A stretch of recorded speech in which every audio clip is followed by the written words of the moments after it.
I don't know when exactly it started to feel like a job, but somewhere between swiping right and tapping pay now, I began to understand why men complain so much about dating. My name's Lila. 26, lesbian, and according to my friends, too soft for this world. I used to think paying for dinner was romantic, like some cinematic gesture that said, I got you, babe. Now it just feels like I'm paying tuition to the University of Disappointment. My first date was with Ava. She had this intoxicating smile, like she'd just stepped out of a perfume commercial. We met on Hinge, and for 2 weeks we texted nonstop. She said she wanted something real. I believed her. When she suggested we go to a fancy rooftop restaurant downtown, I said yes, even though the menu had no prices listed, which should have been my first red flag. I wore my nicest black dress, the one that hugged my waist just enough to make me feel confident. She showed up in a silk slip dress that looked like it cost more than my rent. The first hour was magical. She laughed at my dumb jokes, brushed my hand across the table, and leaned in like I was the only one in the world. I ordered pasta. She ordered a 5-course seafood tower and a bottle of wine that I couldn't pronounce. I didn't even flinch when the bill came, $7.42. She didn't reach for her wallet. Not even a fake attempt. She just smiled and said, "Thank you, babe." That was so sweet. I paid. I told myself it was fine. That I was investing in a connection. 2 days later, her Hinge profile disappeared. She unmatched me, blocked me on Instagram, and ghosted me like I never existed. I cried for an hour, then told myself to toughen up. Love costs money, right? My second date was worse. Mia was an artist, pale skin, tattoos crawling up her arms like vines, and eyes so green they felt illegal. She suggested a casual dinner, but it ended up being a steakhouse that required reservations and an outfit that didn't scream, broke lesbian with a budget. We talked for hours. She told me about her exes, about how men are trash, and how she only dates girls who know how to treat a woman right. I laughed. I thought she meant emotionally. She meant financially. The bill? $612. She didn't even look at it. She just pulled out her lip gloss and started reapplying it like we were in a movie. I paid again. My bank account screamed. My dignity whimpered. And 3 days later, she sent a text. Hey, you're really sweet, but I think we want different things. Take care, Red Heart. She didn't want different things. She wanted free dinner. By the third date, I started to notice the pattern. The women who swiped right on me all talked about high standards and being treated like a queen. I thought that meant attention, flowers, kindness. It meant I was the ATM. Clara was an interior designer. She wanted to try this authentic sushi place that served gold leaf on top of tuna. Gold. On. Tuna. I remember my hand shaking as I pressed confirm on the reservation. The date went well at first. She smelled like bergamot and summer rain. I liked her. But when the check came $903, she laughed and said, "You're such a gentleman." I'm not a gentleman. I'm a broke lesbian trying to find love. She unmatched me the next morning. That night, I stared at my bank app. My savings had dwindled like air leaking out of a balloon. It wasn't just about the money anymore. It was the way they made it feel like it was expected. Like I owed them something for existing. And then came the fourth date. The one that broke me. Her name was Harper. She was the kind of woman who made rooms quieter when she walked in, not because she was loud, but because she was beautiful in that soft, dangerous way. Honey brown skin, dark curls that fell like velvet around her face, and a confidence that could melt steel. We'd been talking for 3 weeks. Unlike the others, she didn't seem superficial. She'd ask me how work was, remembered my dog's name, and even told me about her messy childhood. I thought maybe, just maybe, this time would be different. When she suggested dinner, she said, "Anywhere you pick. I don't mind something simple." I almost picked the small cafe down the block with fairy lights and a $15 pasta. But I wanted to impress her. To prove I was worth it. So I booked a fancy riverside restaurant, the kind where the waiters pull out your chair like you're royalty. She walked in wearing a backless emerald dress. My breath caught in my throat. Her smile felt like it was just for me. The night was perfect at first. We talked about love, about family, about how dating sucks. She leaned closer with every glass of wine, brushing her fingers against mine like a whisper. I felt wanted. I felt seen. Then the waiter came with the bill. $1,047. My card trembled in my hand as I slipped it into the folder. I prayed it wouldn't decline. I forced a smile, and Harper just tilted her head, giving me that soft, practiced grin. Not a hint of hesitation. Not a flicker of, hey, should we split? I drove her home afterward. She kissed me lightly on the cheek and said, "You're really sweet, Lila. Thank you for tonight." The next morning, she unmatched me. No explanation. Just gone. Like a ghost with perfect hair. That was the moment something inside me cracked, not loudly, not like glass. More like paper tearing down the middle. Quiet. Final. I sat on my couch in the dark for hours that day. My phone glowed with unread messages from the bank. My rent was due in 5 days. I had $312 left. For women, $3,000 gone. I felt stupid. I felt used. And worst of all, I couldn't even be mad at them. Because I'd played along. I'd volunteered. I wanted to be the one who made them feel special. I thought if I paid enough, was nice enough, maybe they'd stay. But they didn't stay. They just ate, smiled, disappeared. The next week, I went on a walk alone, hoodie pulled up, earbuds in. I passed a couple sitting at a cheap burger joint. He was paying. She was laughing, holding his hand, looking at him like he was the sun. I don't know why, but it hit me then. That was what I wanted. Not the food, not the fancy places. Just someone who wanted me, not my wallet. I started thinking about all the times I'd heard men complain about dates. How women expected them to pay. How expensive modern dating was. I used to roll my eyes. I used to say, then don't date women who expect that. But now? Now I knew exactly what they meant. I was living it. 2 nights later, I deleted Hinge. Then I downloaded it again. But this time, not on Women Only. I didn't tell anyone at first. It felt like betraying some unspoken rule. But I was tired of feeling like a walking credit card. And then I matched with him. His profile wasn't like the others. No shirtless gym mirror pics. No pretentious quotes about knowing your worth. Just a simple smile, a dog, and a badly spelled bio that said, "Looking for something real." Not perfect, just honest. I didn't swipe right because I was sure. I swiped right because I was tired.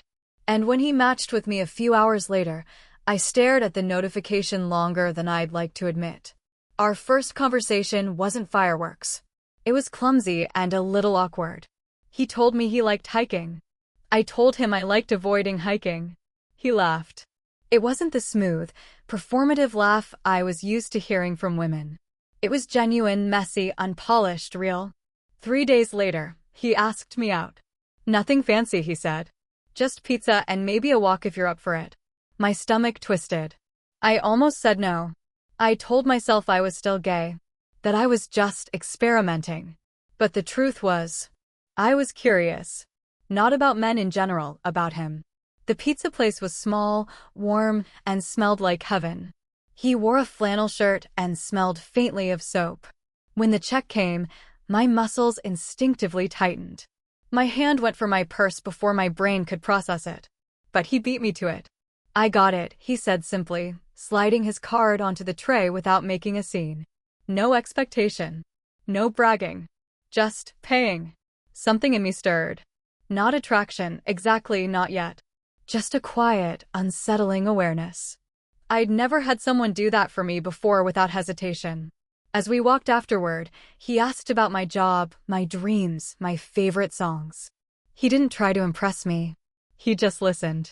And when he talked, it wasn't a performance. It was just Ethan, soft-spoken, a little dorky but honest. When we reached the end of the street, he looked at me, not in a way that tried to undress me, but in a way that tried to understand me. "Can I see you again?" he asked. I hesitated. "You know I usually date women," I said quietly. He nodded. "Yeah, you mentioned it. I'm not trying to fix you or change you.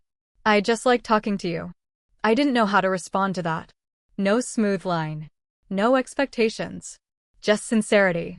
I went home that night and stared at my ceiling. My brain was screaming, "This isn't you." But my chest was warm. Safe. It wasn't the butterflies I was used to feeling with women, but it wasn't emptiness either. Over the next few weeks, we went on more dates. Simple ones. Coffee. A museum.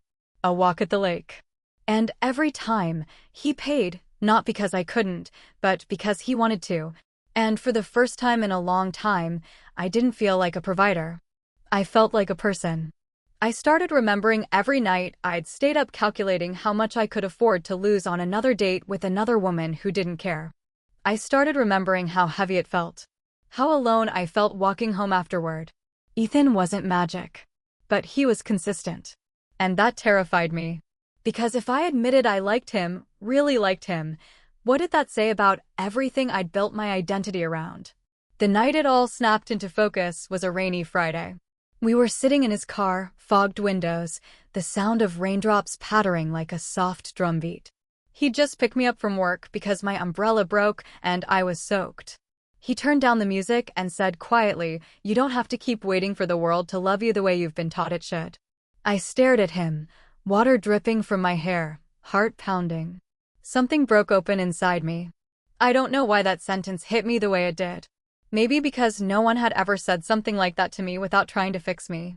No one had ever given me space to just breathe. I stared at him, fingers tightening around the damp hem of my jacket. "What does that even mean?" I whispered, but my voice shook. He glanced at me, then back at the windshield, where the raindrops danced like tiny stars. "I mean," he said slowly, "you keep waiting for love to look like what you think it should, instead of what it actually feels like. Maybe you deserve something easier. Something real." I felt my throat tighten. For years, love had been a battlefield of proving my worth. Paying for expensive dinners. Being the strong one. Playing the role of a provider to women who never saw me as more than a free night out. I thought that was normal. That it was romantic. But here was this man, sitting in a foggy car with me, offering nothing except safety. And for the first time, I felt held, even without his hands on me. "I'm not straight," I said after a long silence. "I know," he said simply. No judgment. No flinch. Just truth. "But I like being around you." He smiled softly. "Then be around me. You don't have to label everything right now." I laughed shakily, the kind that comes after holding something in for too long. "You make it sound so simple." "It is," he said. "It's the world that complicates it." That night, when he dropped me off, I didn't kiss him. I didn't need to. But as I lay in bed later, I realized something terrifying. I felt safe with him in a way I never had with anyone else. The next few weeks blurred into something quieter, softer. We'd go out, and I'd reach for my wallet out of habit, and he'd just shake his head with that easy smile. I got it. And he always did. But unlike those other nights, with Ava, Mia, Clara, Harper, this didn't feel like a transaction. There was no unspoken debt hovering in the air. No sense that I had to prove my worth through a receipt. He paid because he wanted to care for me. And I realized that's what men had been doing all along. I just never saw it from their side. I'd rolled my eyes at their complaints, thought it was overblown. But living it, being on the paying end, being the strong one, it nearly broke me. One night, as we shared fries in the front seat of his car, I said it out loud. "I get it now," I murmured, almost to myself. "Get what?" he asked, looking at me. "What it's like to be expected to pay. To prove something every single date. It's exhausting." He didn't gloat. He didn't say "told you so." He just nodded, like he understood a war I had finally stopped fighting. I started telling my friends bits and pieces. Not all of them understood. Some of them rolled their eyes the way I used to. Some said I was selling out. But I didn't care anymore. Because for the first time in years, I felt like I wasn't bleeding myself dry trying to be loved. Ethan never asked me to be anyone else. He just showed up, quietly, steadily. And that was everything. It didn't happen overnight. Even as I grew closer to Ethan, a part of me still whispered that I was betraying something, some identity I'd worn like armor for years. My friends didn't help. "Lila, he's a guy," one of them said flatly over coffee. "You're not turning straight, are you?" She said it like it was a crime, like I'd committed treason against some invisible nation. I'm not turning anything, I said softly, stirring my cup. I'm just feeling something real. She leaned back, crossing her arms. Real? So what? The rest wasn't real. I wanted to say no, but the truth burned on my tongue. A lot of it wasn't. Most of those so-called relationships were pretty masks for transactions. I'd pay. They'd let me feel special for a night. And then they'd vanish. I wasn't loved. I was used. It was real to me, I said finally. But it hurt. She sighed, shook her head, and changed the subject. But her words stuck with me for days. I started replaying everything in my head. Ava's champagne laugh as I paid $742 without blinking. Mia's lip gloss glinting under warm lights while my bank account shriveled. Clara's gentleman comment ringing in my ears like a punchline. Harper's soft goodbye that felt rehearsed. I had worked so hard to be the one who provided love. And no one ever stayed long enough to give any of it back. But Ethan, he gave without expecting. The first time he cooked for me, I almost cried. It wasn't anything fancy, just spaghetti and cheap wine, but the way he set the table like it mattered made my chest ache. He lit a single candle, played music on his old Bluetooth speaker. When he handed me a plate, I froze for a second. What? He asked, confused. No one's ever done this for me before, I admitted. His brow furrowed. Made dinner. No, I whispered. Made me feel like I didn't have to earn it. I didn't realize how deeply I'd been conditioned to believe I needed to buy love. That romance had a price tag. That affection was something I had to fund. But sitting across from Ethan, my knees pulled up on his old couch, eating spaghetti from chipped plates, I felt something different. Something free. He reached out and brushed sauce from the corner of my lip. My heart didn't explode like it used to with girls. It settled. Like a puzzle piece that had finally found where it belonged. You look like you're overthinking, he said with a grin. Maybe, I murmured. You don't have to, he added. Just be here. And for once, I let myself. That night, when he walked me to my door, I didn't hesitate. I leaned in and kissed him. It wasn't fireworks. It was quiet. Steady. Real. And it terrified me because it wasn't just attraction. It was acceptance. I went inside, leaned against the door, and exhaled. For the first time in years, I wasn't chasing anyone. Someone had chosen to stay.